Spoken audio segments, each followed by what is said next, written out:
ആ പുതിയ 2 ഷർട്ട് മുണ്ടൊന്ന് തേച്ച് വെച്ചേ. എവിടെ പോണം? 2 ഷർട്ട് മുണ്ടൊന്ന് തേച്ചേ.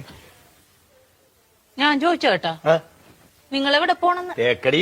എവിടെ പോണെന്ന് ചോദിച്ചിട്ട് അത് പറയാനില്ലല്ലോ. അതല്ലടി, മലയാളത്തിലല്ലേ പറയണത് തേക്കടി. നല്ല സൗകര്യമില്ല. ഇംഗ്ലീഷിലല്ലല്ലോ പറഞ്ഞത്, മലയാളത്തിലല്ലേ പറഞ്ഞത്.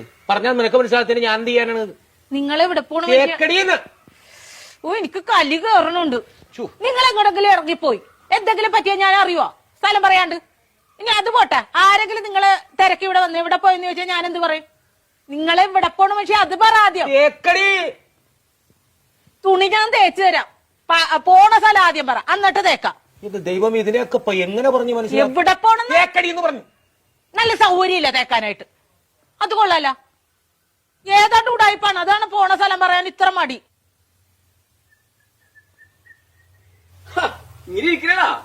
റെഡിയായില്ലേ? ഷർട്ട് മുണ്ടും തേക്കാൻ പറഞ്ഞിട്ട് അവള് തേക്കാനല്ല. നല്ല സൗകര്യമില്ല തേക്കാനായിട്ട്. പോണ സ്ഥലം ഇതുവരെ പറഞ്ഞില്ലല്ലോ. എടാ, ഒരു 100 വട്ടം ഞാൻ ഇയാളോട് ചോദിച്ചു എവിടെ പോണെന്ന്. എന്നിട്ട് അയാൾ തുണി തേക്കണ കാര്യം പറയണല്ലാതെ പോണ സ്ഥലം പറയണില്ല. എനിക്കും പറ്റൂല. ഇയാൾക്കാ പറയാൻ കഴിയില്ല. നീയെങ്കിലും ഒന്ന് പറയാം എവിടെ പോണത്. തേക്കടി. ആഹാ, അത് കൊള്ളാല.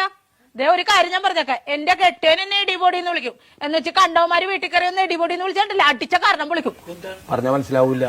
അതാണ് ഞാൻ പറഞ്ഞത്. ഞാൻ പെടാപ്പാട് വെട്ടിയിരിക്കണ ഇപ്പൊ ഇവിടെ കിടന്നു. നിനക്ക് എന്നാ കാര്യടാ എന്നെ ഇടിപൊടി എന്ന് വിളിക്കും?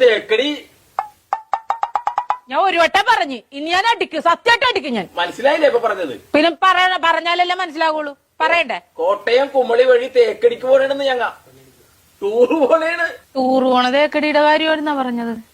എനിക്ക് മനസ്സിലായില്ല.